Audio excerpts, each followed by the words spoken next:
Yo, what's popping? We have another 4 games, all from the winners bracket today. The teams that had a bye have played. So the Houston Outlaws 9-3 with a +9 record in the regular season going into this match against the LA Gladiators 10-2 with a +22, results in a 3-0 for Gladiators. I had personally predicted a Houston win. I felt something special from them. Turns out what I felt special from them was actually a draw, the first draw of season 5. That was what I was feeling the entire time of the tournament. So my Houston dreams, they're gone. But they did give us a drawn map, so sure. So Legion's a 2 for Gladiators. Houston playing Merritt, Pelican, Dante, Iris, Lastro.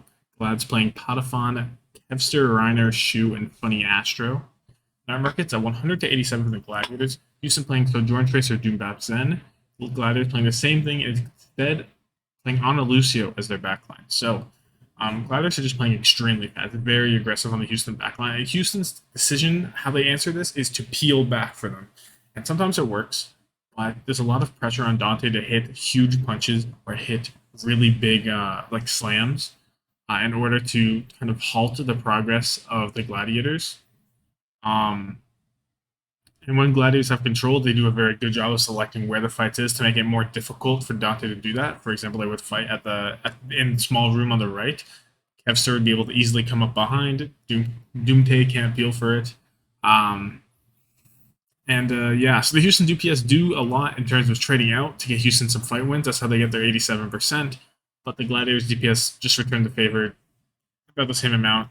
And the Gladiators are just very in sync with their dives and their target focus. And Houston's healing playstyle that they've developed isn't enough to win out. With how effective the Gladiators dive is and how efficient they are and how fast it comes out. Control centers at 100 to 94 for the Gladiators. Houston this time playing Sojourn, Genji, Doom, Ana Lucio. Gladiators playing Genji, Tracer, Doom, Ana Lucio also. Pelican quickly swaps off the Genji though and does go to Echo, which does work out better. Even more pressure almost on the counter dive, but they still choose to play the counter dive comp. I don't know. That's what they decided that that's the playstyle they want to opt into. They think that's the answer. Just not there. Whenever Houston gets control of the point, maybe a little over aggressive. Gladiators, when they take the point, they push up and they stop Houston from taking space. Houston, however, when they get the point, they let the Gladiators walk in a little bit and they try to take the space back from them. It's slightly different, but it's kind of the same thing. Whenever they go to take space from the Gladiators, they have to use their resources to do it, while Gladiators just kind of already in the position. They don't have to use their resources to take it. So Houston, like they do that. Gladiators just kite back because Houston just uses a ton of resources to take that space that they had that they don't really care about. So they'll kite back for a moment, minimize their losses, and go back. And Houston really only get like 20% or so for using 2 ultimates, which is not great economy. Gladiators just, Patafon's doing huge damage. They're a bit better in the scrappier fights, and they just come out on top.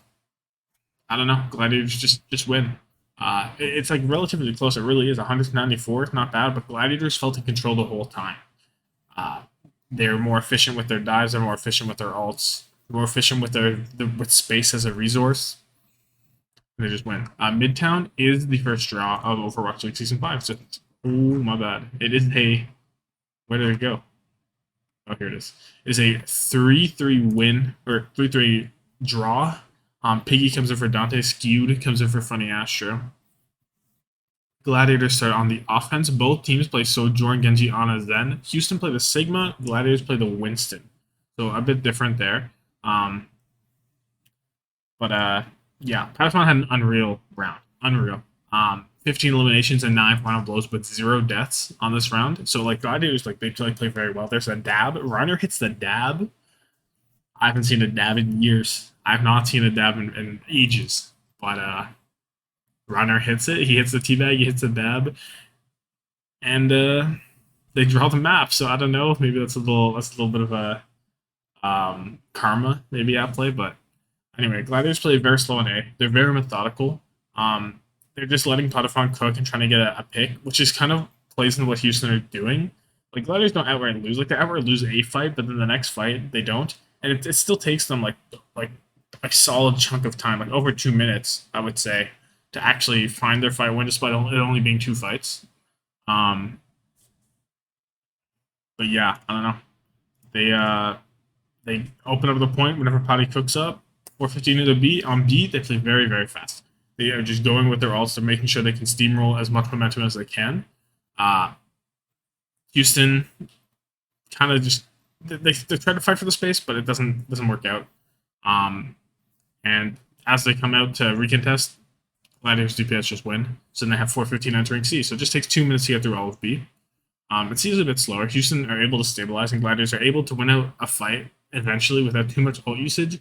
It lets them take that ult usage and just steamroll into a 126 finish. So a pretty solid Midtown finish. Midtown's not completed too often. Solid, like, you know, pretty good run. Houston's offense. Oh wait, no, the dab was down here. This is where the dab was. My apologies. It's on their defense. They dab. So Houston's offense. Both teams play Sojourn, Genji, Ana, Zen. Houston play the Winston. Gladiators play the Deuce. So we get the Piggy Winston, the Pigston, if you will. So Houston very much struggle on it. They really do struggle on it. But they're playing very slow for picks. And Gladiators are the team that's finding them. They don't even need to dive in to get the picks. Reiner is not doing a lot most of the time. He's going in for good cleanup and stops Houston from getting more from like getting picks by just loafing around, I guess. But Gladiators are the ones getting picked. Patafon is just diffing Pelican all the time. Pelican dies over and over and over. I think he has four first pick deaths in 3 minutes or something. Like, it's an unreal number. Kevstar's getting kills in the end. Shu gets some kills on him. Or Skewed does, sorry. Pelican had a very poor A offense. It isn't great for Houston. He's kind of their bread and butter, right? Anyway, final chance for them to get a win. Final fight. Piggy goes over to the Zarya. Merritt shuts down a Kevstar blade as he goes in. And Pelican, who had died earlier in the fight, comes back and he cleans up. And Houston head into B with 2:22, so basically overtime. And B is a very slow burn, but it's a very convincing, decisive slow burn. Piggy slowly moves in. He's taking a bunch of space on the Zarya. Now they're kind of feeling the Zarya. Gladiators just back and back and back until they cannot back anymore. And then Piggy just walks into the back line. He gets a grab off, and he just beams them down 155 heading into C for the Houston Outlaws. And they're kind of feeling themselves. Gladiators do get a stabilize, but Houston are able to use their ult rotation with Grav plus their Nano Blade, and they're able to complete the map in overtime, which opens up the possibility of a draw, which we actually get. So Gladiators offense, 126 to do it. Houston don't get an offense because they capped in overtime as a hybrid point. And they do the same thing as they did before, where they're just slowly cooking. They're waiting for some picks to happen. Well, they're not waiting for picks, but they're like trying to like position themselves to get a good dive on the backline. But it's very difficult on Midtown because there's a lot of gap to clear from the left side to the right. So they're just positioning themselves, maybe waiting for a pick to come out, maybe looking for an opportunity. They do it again. That's it. They don't have enough time to do it. Before it took them 2 minutes and 2 fights. It takes them 126 for 2 fights, and they don't win either of them. So Houston able to win out and get the first draw of Overwatch League Season 5 in the mid-season tournament. So that's what Houston was cooking up. Dorado, 2-1 victory for the Gladiators. Ons comes in for Potty. And Gladiators offense, they play Ash, Tracer, Winston, Ana, Zen. Houston plays Sojourn, Echo, Sigma, Ana, Zen. And Gladiators just kind of roll through A. They dive into the Houston backline. On's just shooting them up, 5 minutes into B. They roll through B after a decently long, scrappy fight. Reiner comes out on the ball. He kills 4 with Nano Boost.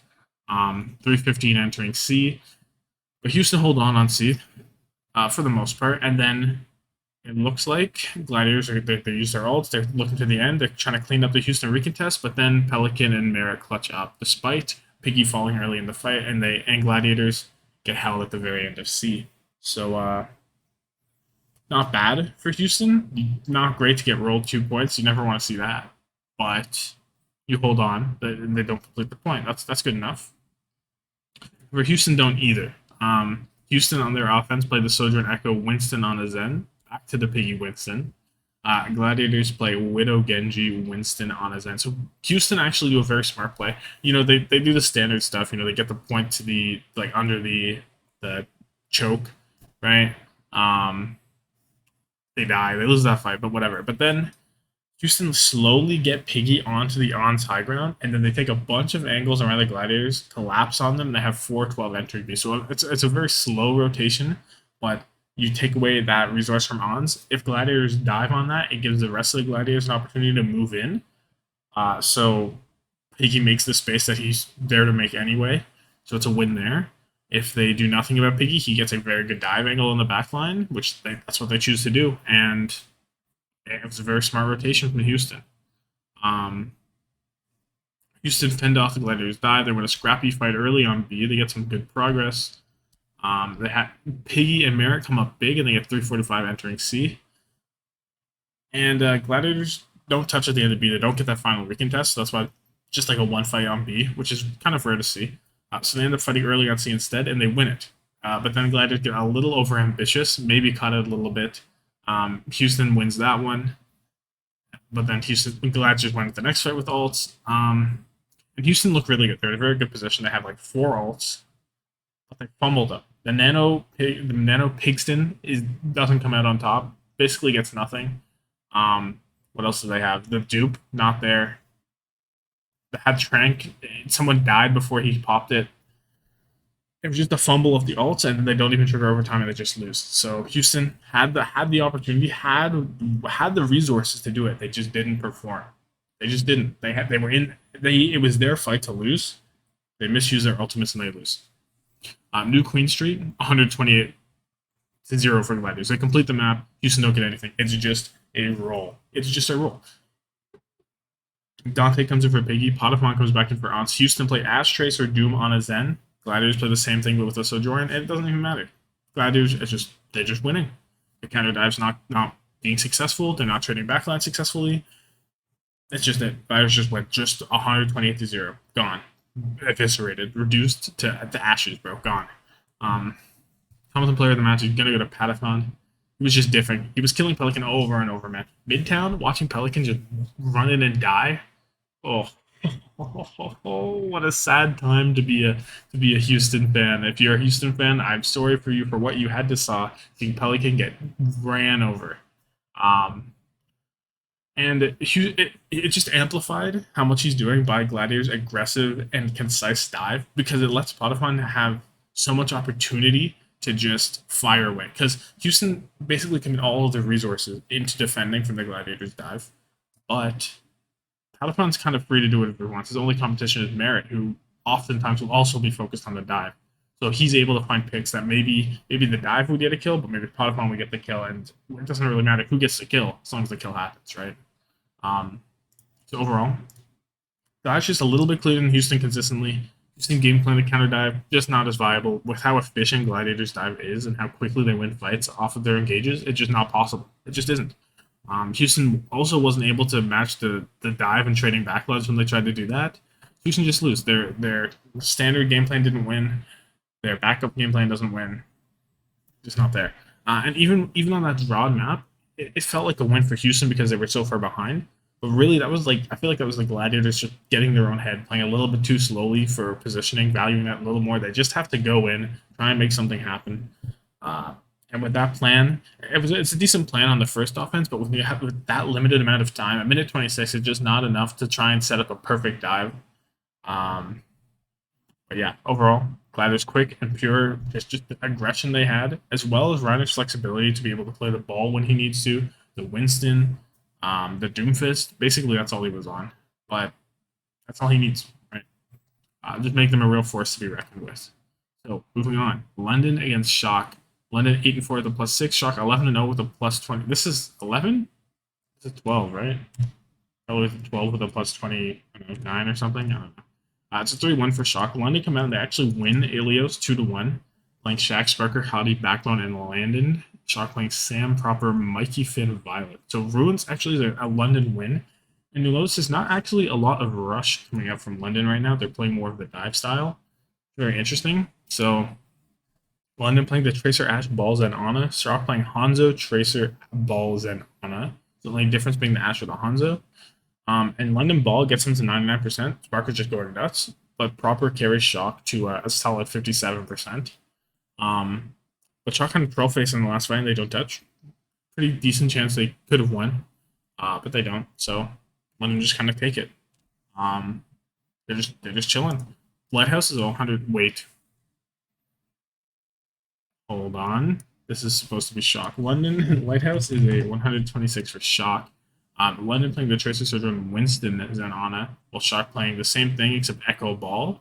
And the Winston comp just looks worse than the Ball comp here. Sam on Echo is looking very good and complements Proper very well on their dives because they're just killing. So just kind of a wash. Shock look pretty dominant here. But it changes again. 100 to 99 for London on Well, where they're back on the ball. They're playing Tracer Ash, Zen Bap with the ball, while Shock are playing Hanzo, Tracer, Zen Hana.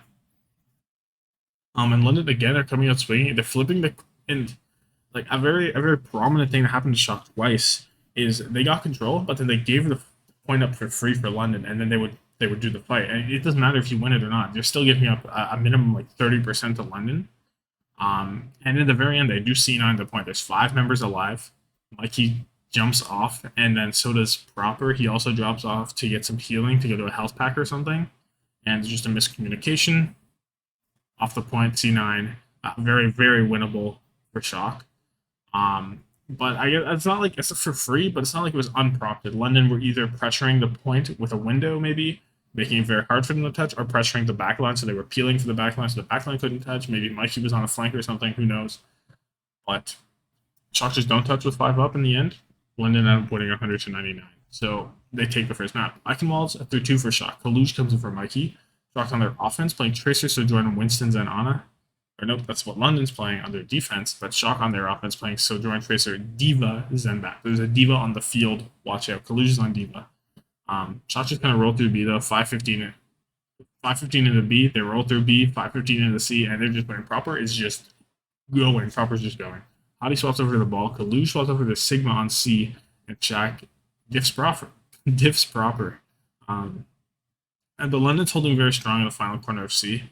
Hottie's over on the Winston now, and London are just kind of diving past Kaluj on the Sigma and just killing his backline. However, Sam comes out, gets a lot of kills in conjunction with Proper, and Shock do finish the map in overtime.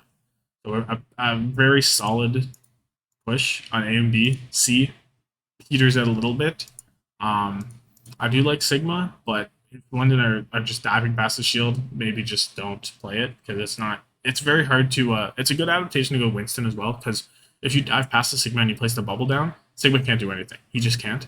Whereas Ball, Sigma can still get a rock off on the ball. He can still put out damage into the backline and still actually peel. So very good adaptation to switch over to the Winston whenever you started on the ball from Hattie. And it comes up good, but not fully a win. London on their offense play Tracer, Sojourn, Balls, and Anna. Shock play the same thing except for Diva and Bap. But London kind of struggled throughout this whole offense and barely make it through A and B with any time.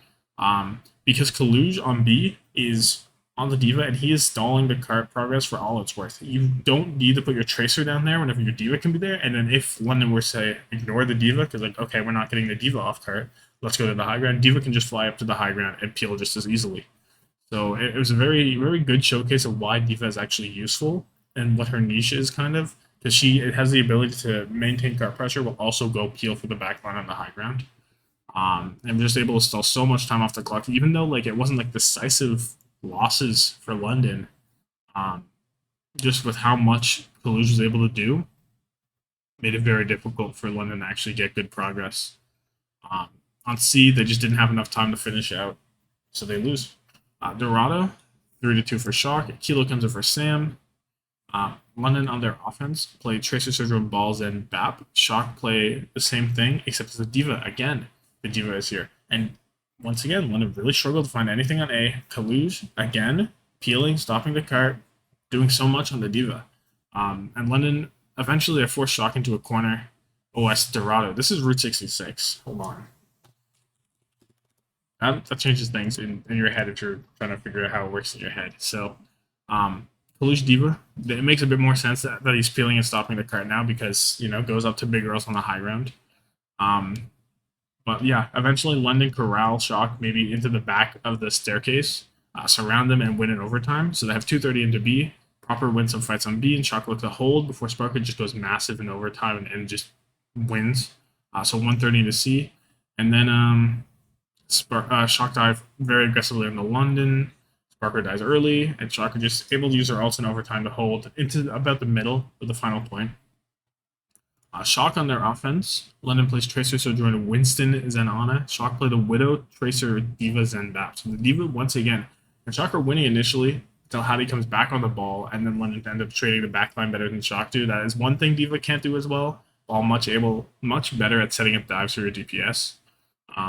However, Shock DPS does get them through A and 320 into B.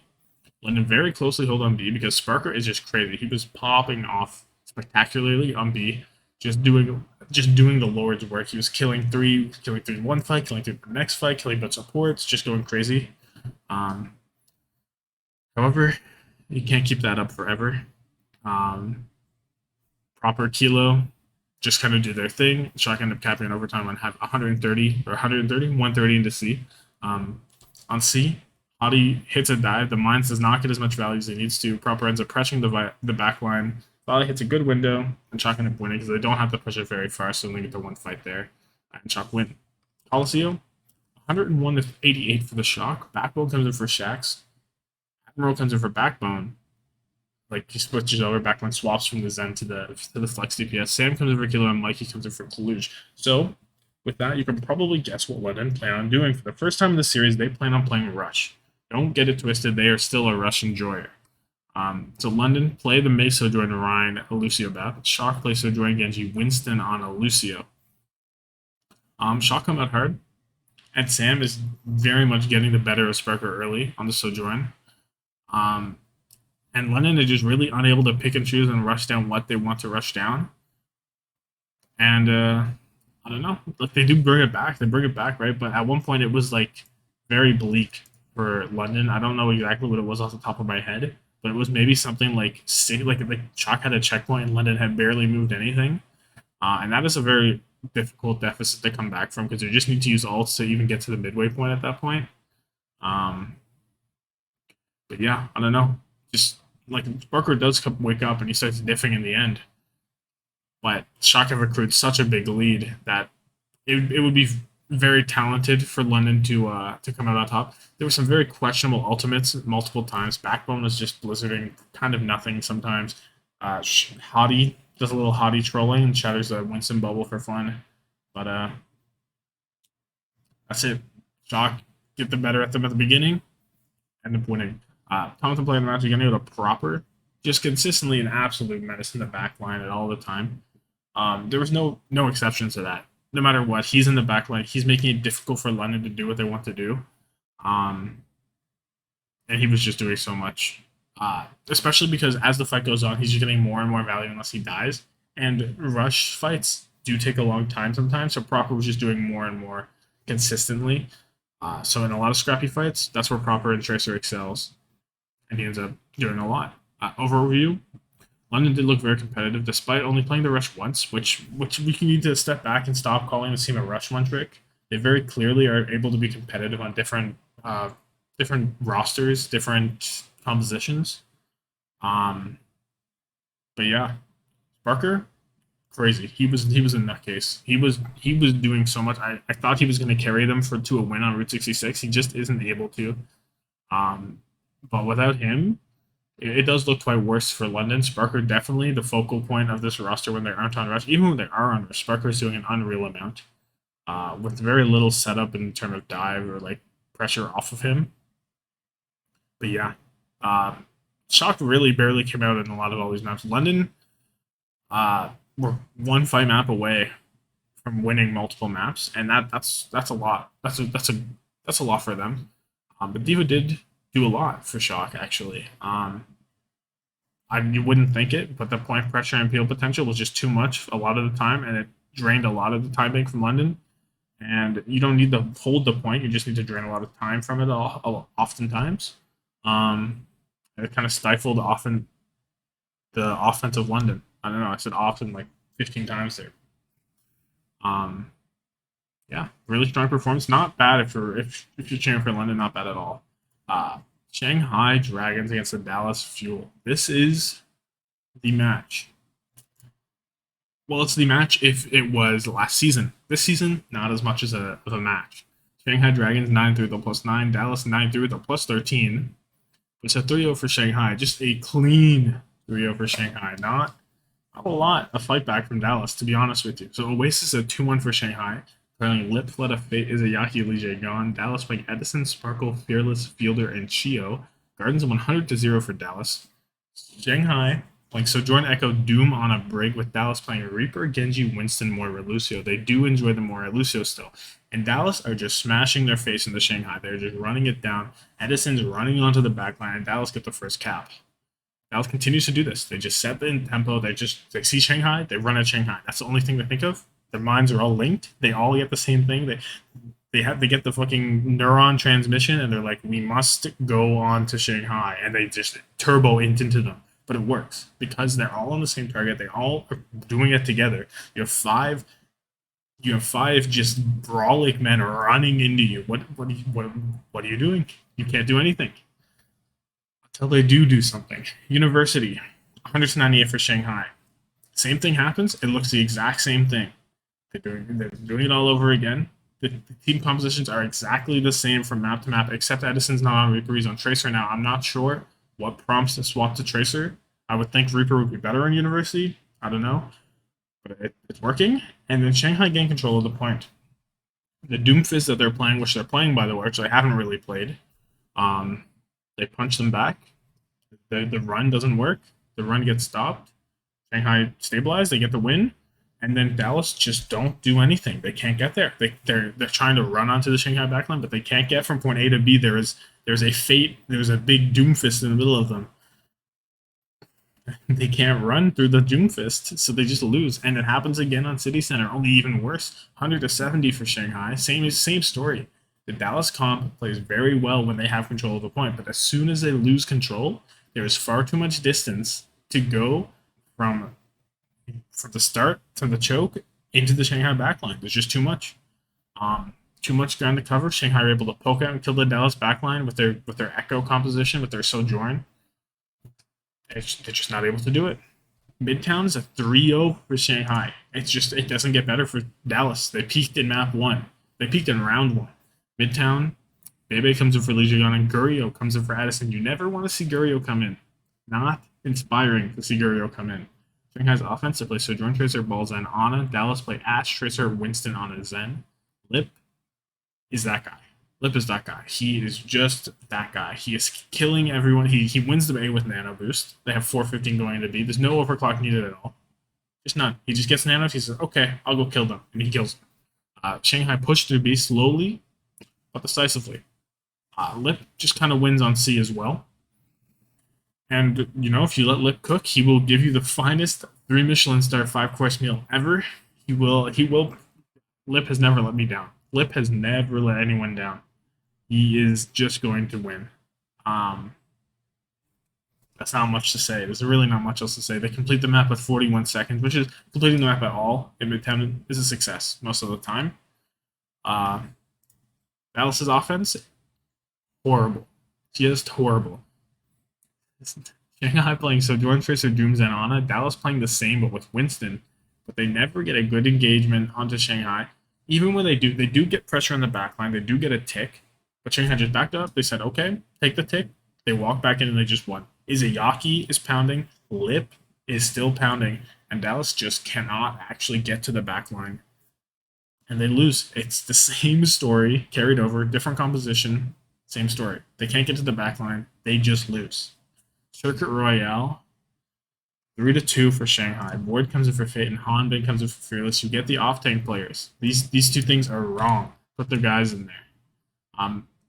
Shanghai offense play Widow, Sojourn, Sigmas, and Bap. Dallas play Widow, Genji, Sigmas, and Brig. And what do you think happens when Lip is on Widowmaker? He wins. Lip wins.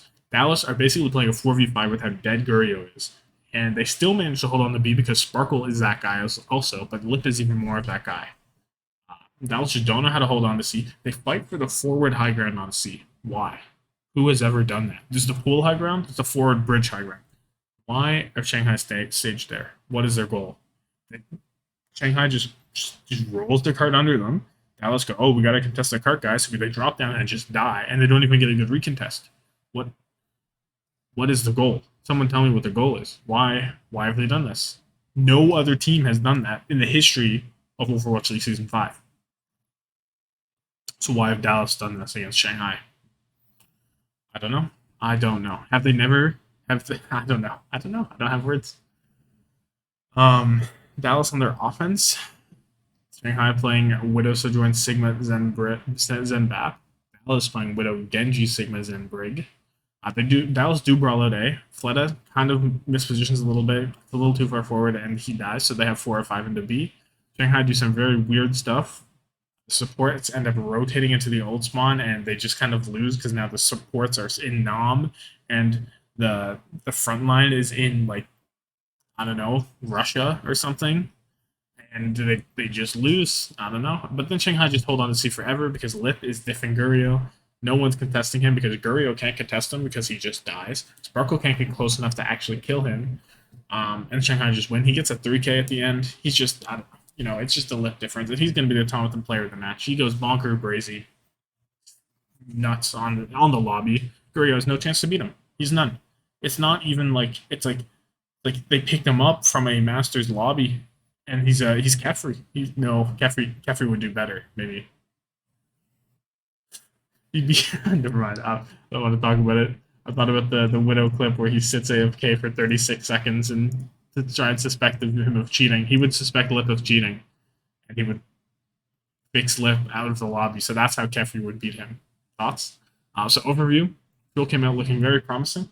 They're like, okay, this aggression's good. They're going crazy. And the Dragons just say, okay, well, now what? You cannot run onto our guys. And they just lose.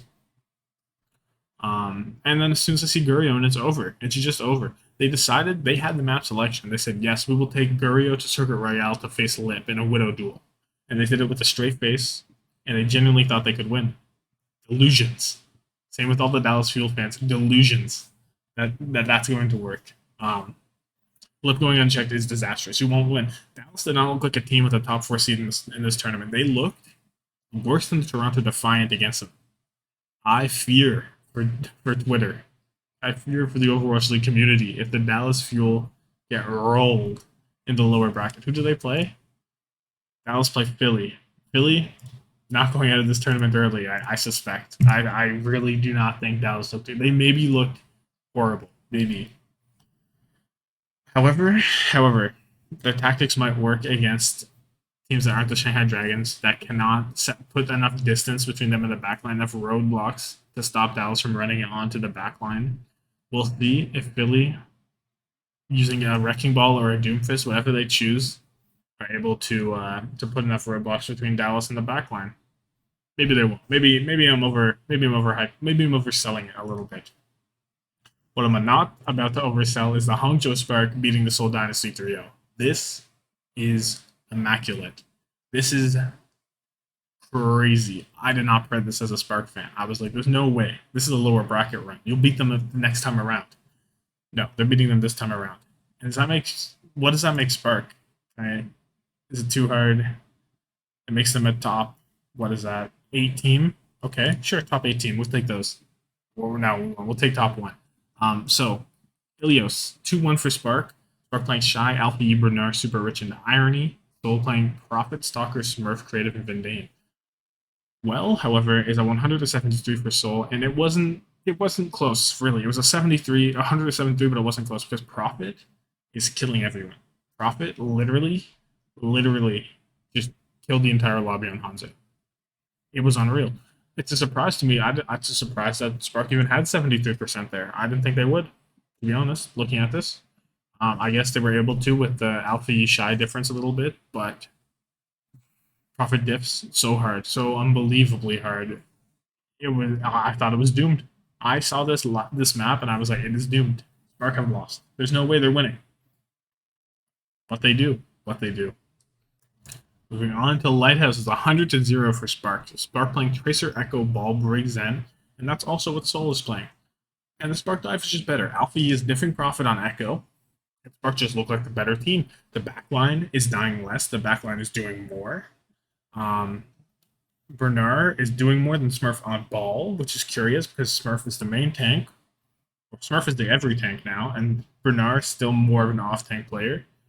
He enjoys a Sigma a fair bit, but I don't know, just a diff. This is a very big moment that I remember where the Hangzhou backline was sitting on the point, and then Smurf has to come in and force them out, but they just leave, and then Spark just collapse and then win on that point. That was very weird. It was like I've never seen like a Brig move like that to like contest that point. It's like the Brig was the tracer because he just was on the point, booped out by Smurf, and just bashed into safety. It was crazy.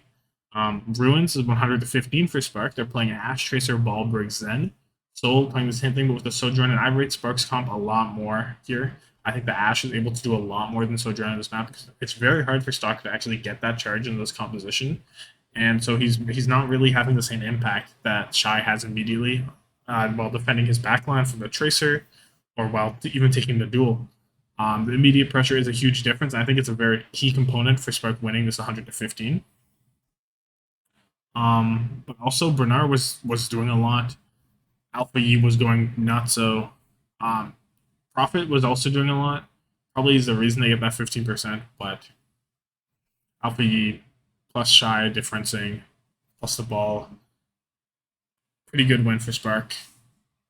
This was the start of the Soul backline really not living as much as they probably should. Eichenwald's a 4-3 for the Spark, no substitutions. Soul on their offense play Tracer, Sojourn, Winston on a Brig. Spark plays Sojourn, Tracer, Sigma, Bab, Zen. So you see the Sigma come out, and Soul just roll through A. Creative lands a good anti on Shy. The lamp comes out, he dies as soon as it ends, and they have 532 entering B. So fantastic A. Hangzhou actually played a very strong second corner on B hold. Bernard kind of acts as bait one fight, lands a massive flux on the dive that comes out on him. They die. Smurf is also unable to really jump onto the Hangzhou backline and live. And the Hangzhou backline are just kind of playing like rats behind Soul up on the high ground. So we'll just kind of ignore them sometimes, but they hit crazy flanks. That results in Bernard just trying to survive on the point at the very end. So living like a rat costs them a lot of card progress, but then they're able to hold out until Profit just wins them because it's a scrappy fight at the end. Profit in a scrappy fight gonna have a pretty good chance to win, so they do. They have 3-15 entering C, which is pretty good considering they had 532 going into B. So that was they were there for like 4.5 minutes or so. Then Bernard makes a questionable swap over to Zarya, and Soul just kind of roll them. Profit makes a very smart play taking Shy, taking Shy off of the high ground and forcing him back into the corner. And without that crossfire from Shy onto the pressure Soul, they just kind of run in and just win and finish the map with 157. However, you'll notice they don't win the map. What's up with that? Hangzhou on their offense play Sojourn, Tracer, Ball, Brig, Zen. Soul play Tracer, Sojourn, Winston on a Zen. Shy just diffs. It opens up the point. Profit does kill 2, slowing Hangzhou's progress. However, not enough. Soul regroup as 5, recontest and go in, but they don't actually stay on the point. They just lose, and then Spark have 5 minutes going to B. So both teams just roll through A.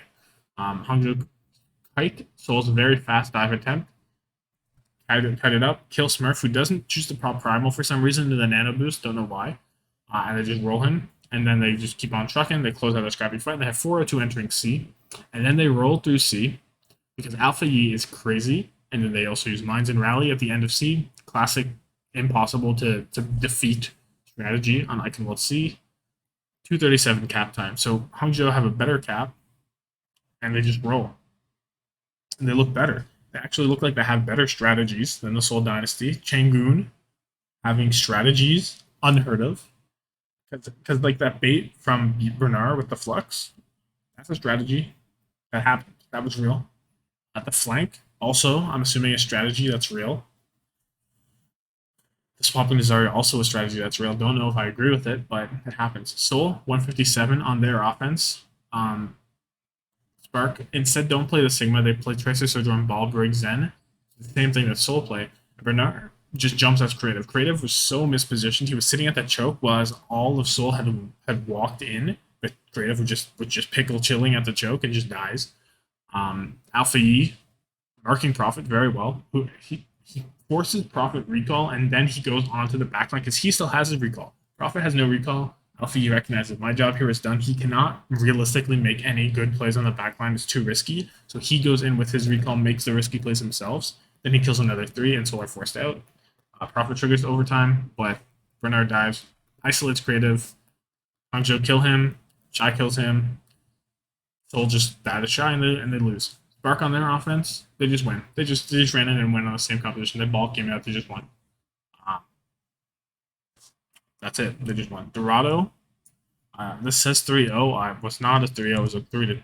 It was a very close 3-2, actually. So Gushue comes in for Bernard, and Fitz comes in for Stalker. Soul, on their offense, play Tracer, Sojourn, Winston on a Brig. Spark play the same thing, except it's the exact same thing. There's no except. So Fitz immediately making an impact when he comes in. He makes it through A with a pretty strong performance. They also have some very good kiting pressure where Spark will go in, then kite back, and then go back in.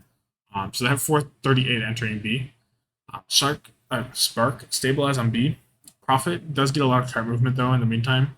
So Spark just kind of roll the Soul Dynasty backline while Profit happens. But so they give up a lot of card pressure. It's probably a worth trade because you stabilize. However, Profit will find the kills they need to get Soul into C with 325, which is very respectable going into C. Right?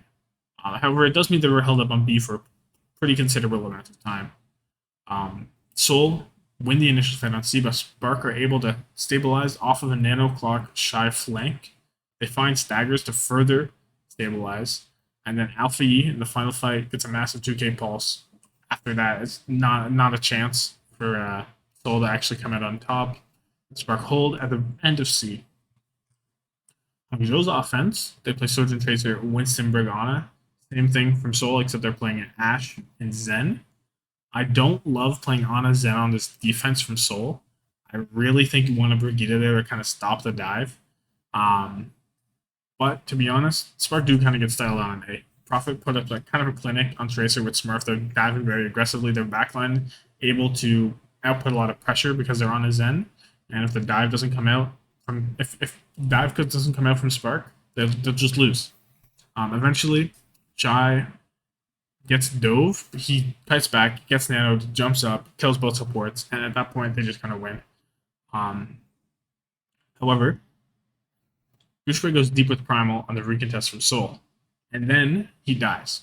So Spark, similar to what the Toronto Defiant did the previous day, they rotate into B and they rotate into that like courtyard mega area, and they just stabilize there. They get a kill because they get a good anti-sleep onto I don't remember who it was, a support.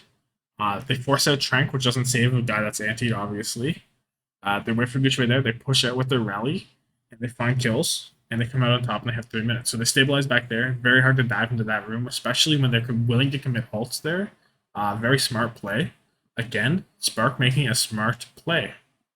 Well, it was a very risky play, because if you lose, then you've just committed a bunch of ultimates and wasted a lot of time, but it works out. So, like, it's a thing that if it didn't work, it would be a very harsh criticism, but because it does work, it's good. You know what I mean? It's one of those moments. So maybe that's not entirely fair, but whatever. Regardless, Spark just kind of run it down on B. Soul kind of win a fight, but Profit, because Profit's on the card to stall a lot of time, but Spark still end up going into C with 155, and then Soul dives Spark on in the stairwell, and they stabilize it a little bit, but then Gushue goes crazy. He hits a nano, forces Soul off the high ground, then he kills Profit, and then he kills an overclocking Fitz, and Spark DPS are able to clean up with no opposing DPS, and they win 3-0 of the series. So, come on, play the match. Gonna go to Alpha. He was matching Profit or exceeding Profit every step of the way, except for Ilios well, where Profit was just unreal. Other than that, Alpha was literally dismantling his Soul backline, and like that time where he checks Profit, stops the recall or forces the recall, and then kills 4. That's exemplary Tracer gameplay. He knows that he has to match Profit or Profit will go crazy on the backline, but he has the ability to he knows Profit has to make the play, kind of. So he is content with trying to let him do that as long as he like matches it in a way. I don't know. I don't, the words aren't working, but it was crazy play. Um, it's very hard to both check a tracer and also kill 4 in the same fight. That is difficult. He had an unreal matchup. But overview, Prophet came out like the madman, backpacking Soul to a round win on Ilios, backpacking them to multiple fight wins on Eichenwald, and Dorado. Prophet was doing a lot, but Spark as a team looked better. And for the first time against like a solid opponent, I can say the Spark backline was a difference maker and was a main part of their success in winning. And just like in the comparison, because the Soul backline, especially on Eichenwald, Creative was caught out a lot and just died. Which is like not normal. Normally, you see Vindame being unreal. I thought Vindame was the best support in the league going into this match. He still is. One match doesn't change that, but I expected more from Vindame and Creative. And I don't know. It's just I never thought I would say the Hangzhou backline was a very integral part of winning, just by how they lived, what they were doing. There's a stat. Hold on, I'm gonna get the stat. I'm bringing up the stat. Creative had 5 final blows in total on Zenyatta or Ana. Irony had 19. Had less than half of the deaths. That's like unreal. How do you have 5 final blows on Zenyatta across 5 maps? That's like unheard of. Like, land your shots, bro.